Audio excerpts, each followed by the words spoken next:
Thor: Love and Thunder. So I've just watched this about half an hour ago, and you've watched it yesterday. Were you looking forward? Did you see this at cinema as well, by the way? No, Disney Plus Day. I've watched this on this because it was on. So I've not got around to seeing it. And then they were talking online how it's going to have this short release window now that's going to come out within a few weeks on Disney. So I kind of hung out until I saw it on Disney. So same here. So setting the scene for this, I love Taika Waititi stuff. He can do no wrong. Yep. TV shows, films, anything he's been associated with. The trailer looked like it was going for a very comedy vibe, but again, I thought, well, have faith, because look at Jojo Rabbit. You got the tragedy of I still haven't seen the Holocaust. I need to watch that. And then him playing a comedy Hitler, and he's managed these real different tones and managed to get them both together. Thor Ragnarok was. I like the tone of Thor Ragnarok, going for a more comedy tone. That worked well. So I was all for this. A little bit skeptical with the trailer, and then when it came out, all the reviews, it kind of limped a bit, didn't it? It's not done well, has it? So I kind of then thought, everyone was saying actually it's not that great, and it's not very essential. So I felt like I'll just wait. And my take on this is they were right when they said that it's non-essential and not particularly good. It's not. I feel good, like. Let me get some good bits out of the way first, Rob. Okay. So, the last third of the film. So they go. So spoilers ahead, by the way. If you haven't watched this, spoilers ahead. Kristen Bale is Gore, the God Butcher, who's going around killing gods, and Thor and his team are out to stop him. That's basically it. And his ex-girlfriend's back, and now she's the Thor as well. Jane is a Thor as well. I quite like the last third where they're on that sort of black and white or very muted planet. There's some quite cool imagery there. Kristen Bale is good. Kristen Bale's always great. They're on this sort of black and whitey kind of planet. I bet you like the use of Guns N' Roses in it. Oh, Jesus. It was so much Guns N' I love Guns N' Roses, but it was so much Guns N' It was like they've said, oh, damn it, we've had to buy the rights to use Guns N' Roses, but we've got as many songs to get through. We're just going to have them on. Too much Guns N' Roses. It was mad. The first 3 quarters were just laugh after laugh after laugh. And it's like, I've got cancer, make a joke. I've got a dead kid, make a joke. Did you laugh out loud in this film? I laughed at the goats always screaming. I didn't. That just annoyed me, because when they first appear, it's kind of like, oh, that's a bit annoying rather than funny. And then they kept redoing the same joke. Yeah, the worst joke, the cancer lol moment is she's, as a main character, you've got a main character here who could potentially die any second. Yeah. And it frames that with Thor visiting the hospital, having a trouble getting food out of a vending machine, and I thought, oh no, what's going to happen now? Is he going to smash the vending machine to get all the chocolate out or something stupid like that? And he does. Yeah. He walks into her room, arms laden with all the chocolate bars. It's really, really jarring. I think if they went, I didn't like that stupid Thor episode in the What If. So if they're going to go down there, let's just treat him like an idiot. He's like a bumbling fool in this. It's like Mr. Bean or something. It's ridiculous. He's a love-struck fool. But it's what I don't get, right? It's not likeable in it. Not at all. It's just an idiot. He is. He's played for an idiot, and he's been Thor for thousands upon thousands of years. And Jane Foster's been Thor for 5 minutes, and she's better than he is. He's getting beaten all the time, everybody. Russell Crowe as Zeus was awful, absolutely awful. My gosh, it wasn't funny. He puts on this mad Mario accent, and then there's a bit when he walks down the stairs and he holds his skirt in like a sort of a dainty way. That stank. What's the name of the actress who plays Valkyrie? I can't remember her name off the top of my head. Tessa Thompson. She was terrible. She was surly, miserable, unlikable. She's great. She's great in Ragnarok. But in this cast playing these characters, same director. There's a really awful. Actually, the cancer vending machine scene, as I also refer to it as, was dreadful. There's an equally mistimed bit as well, which I just thought, where are you going with this tone? Lady Sif reappears. I wasn't expecting her to be in it again. So he goes to see, and she's lying there looks like she's about to die as well. She's got her arm missing.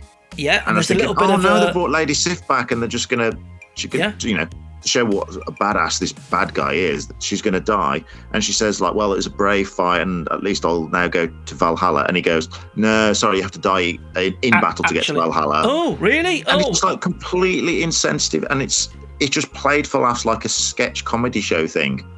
There's even a bit where Gore is being quite snarly and weird and that, and then he goes he gets like a snake thing and rips its head off, and he's there with all these kids, and I'm like, this is out of character now for what you're doing here. He wants to kill gods because gods didn't save his child and his planet. I love the opening 5 minutes, the first few minutes with him and his backstory completely won me over, and I was thinking, people are wrong. This is great. And also, the bit where they go to that black and white planet, that was good as well. The style of that. Well, he was angry with the gods because he sacrificed his life for them. What have they ever done for him? Nothing. You just wait. People are dying for you, and you don't care. Don't care, do they? So why is he scaring kids and kidnapping kids? Is it bait? Well, they're bait, aren't they? So Thor can come there. But then he's not. Why is he taking so much pleasure in terrorising them and being horrible to them? Do you know that what? Doesn't make any sense. I always, whenever we slag off a film, I always like to say, I don't go into watching a film wanting to hate it. I want these films to be good. Yeah, we watch them because we want them to be good. I give these a long berth as well. Even the Thor being made naked scene, which I thought was meant to be really funny, was kind of just crap. Oh yeah, because so. He keeps going on about, you're not invited to the orgy anymore and stuff like this. He's meant to be like some sort of sex crazed god Zeus, that they're all having orgies all the time. And then Thor's clothes get whipped off, and the women either side of him literally faint. They faint. Yeah. And so what you're saying is it's so big that they're fainting. Is that the joke? Is that the best you can do? I think so. I think that the problem with the fixable way my take on this is, if they decide to just go for comedy, okay, go for comedy. But the problem is you've got Jane's storyline, which is serious with her with the cancer, but totally terrible as well. It's like, and you've got Gore the God Butcher storyline, which is serious because he's anger for the gods. And I think maybe if they'd have played it straight and serious with those two storylines, it would have worked. Or if you wanted to go comedy, have some sort of joke bad guy and ditch the Jane and Gore stuff for another film or something. Just those two serious storylines, which are serious in the comics, with that silly tone. And everything to me had a really fake, overly bright, overly colourful CG. Like the helmets were clearly CGI helmets, and they all looked really fake. I hate when they do that Spider-Man helmet, in the later Avengers films, Endgame, and it just grows all over it. It just looks really naff. It's got no weight to it. Felt like that. What I do like, prop, I like the lightning bolt prop. Oh my god, that just looks like some terrible. cheap tat from a school play. How is that in a big movie? What I do like is leaping through the air with lightning coming out of you. That was quite good. Holding a hammer in the air. But again, there was this thing about the running joke of Mjolnir at his back and Thor wants it back and Stormbreaker is getting upset over it. And I'm like, really? This just doesn't. His hammer and his axe are acting like they're jilted lovers, aren't they? Yeah, and they're acting like they're sentient things. Do you know what I did like? Which is just weird. I did like the Matt Damon theatre actors bit again, but again that was lifted. That was a clever idea, lifted straight out. I'm surprised this film hasn't been cancelled because Korg has got a gay husband at the end, doesn't he? Which I didn't get the joke. Did you get the joke about that? By the way, that totally went over my head, and my wife was like, "You know that, don't you?" Did you get it? Why? He said, "I met a lovely guy called Dwayne." Well, of course, Dwayne the Rock, and Korg is made out of rocks. I saw online that apparently that Korg is having a conversation in Thor Ragnarok about having some girlfriend that his mum disapproved of. So that doesn't fit. So is he bisexual or is he pansexual? No, so if his species are produced by two men, then that doesn't make sense. So again, for the sake of something that it's like they're the that why writers his are mum too lazy to disapproves? check the continuity and stuff like that. So Is that it why his doesn't mum make disapproves? Yeah, do you know what? I like Taika Waititi as well. No, the idea that he can't have a mum because it's meant to. Oh, it's sorry, implying yeah. that his species is from two men holding hands in a volcano, and then a new life is formed. So the stuff about his mom doesn't make any sense, and so it's just. I know that it's super picky. Someone pointed it out, but it's the sort of thing. Again, you just think, well, people are paid millions of pounds to make these films, and you can't be bothered to check things. It's a bit. The whole thing just dragged out. At the ending, the explaining of why it's called Love and Thunder fell a bit flat. The after credits bit with Hercules fell flat for me. Guardians of the Galaxy were utterly pointless being in there. You could have saved 20 minutes and not bothered having them in there.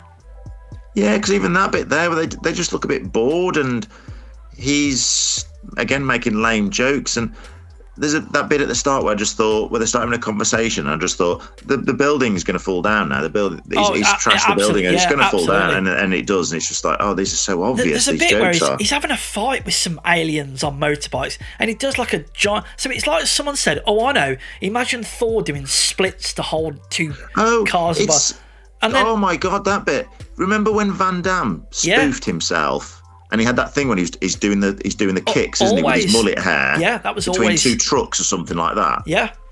Yes, the beer adverts. Yeah, so this does that joke, and he then roundhouse kicks a truck, and it's like, oh, what would be really cool? I don't know. What about if you roundhouse? It's like someone had said, let's get some cool stuff you'd think of from the 80s, unless that was the joke, and I just didn't get it. Rob, is this the worst Marvel film to date? Oh. So we're watching this. My wife is a big Thor fan, a big Chris Hemsworth fan. Well, people don't like the second Thor, but I think I'd rather watch Thor 2 again than this. Definitely. Would you rather watch The Eternals again than this? I might watch. For me, The Eternals was a very boring film. I think I'd like to give it another go round, another try, because this. Yeah, I think if there was an Eternals 2 coming out in a couple of years' time, for example, there would be a part of me that would think, you know what, let's just re-watch that just so we're up to date, and maybe giving it a second chance, my opinion might change. This, I can't imagine going back to this in a couple of years' time and thinking, I'll just re-watch it because maybe I was in a bad mood and actually it is really funny. Well, it's mad because it's Taika Waititi, and I just think it ought to be good. How is the stuff that is so? I love all of his stuff, and obviously there's this awful tonal clash in it. Wait till you watch Jojo Rabbit. Is brilliant, absolutely brilliant, and yet it does silly humour and serious, and it does it well. This to me was like it was being too much Taika Waititi. Is it James Gunn that the same thing is levelled at, where they have serious moment then a joke, serious moment then a joke? I'm sure I've heard it levelled at James Gunn before as well. Well, this for me, again, it's easy to pick faults. I'm not a filmmaker, but there we go. But it didn't land. It didn't land at all for me. You know how Peacemaker is an idiot, isn't he? Yeah. And in the TV series, it starts off and he's like, this guy's an absolute idiot, and a lot of jokes are at his expense.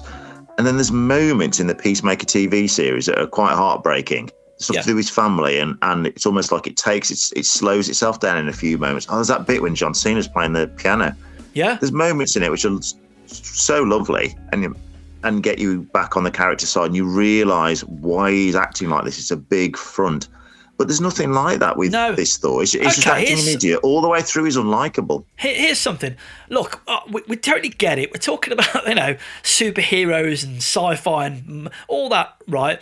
But you look at Endgame and Infinity War, and there's like seriousness and weight to his character, and all of that. And he's there. He's sort of lost, isn't he? And then you got this, which is just. Have you watched Men in Black International at all? I started watching it and I couldn't bear it, and I switched it off. Him and Tessa Thompson together in that don't work, and I didn't feel like they worked very well in this either. Just something, but they did work in Ragnarok. I don't know. It's a huge dud. It is a dud. It's a real shame. It's a mystery. It's for the people that are involved in it. It's a mystery to me. And how they missed the ball. My wife went to see this with some of her mum friends. Yeah. She doesn't, obviously, my wife doesn't go into these sorts of things anyway. She didn't think it was very good and she wasn't really expecting much from it. Her friends thought it was great. They thought it was really funny. Well, it's funny you say that. They were a little bit sort of like, oh, you don't get it because you've not watched the other ones. And I said to her, no, it's just I don't think it's funny either.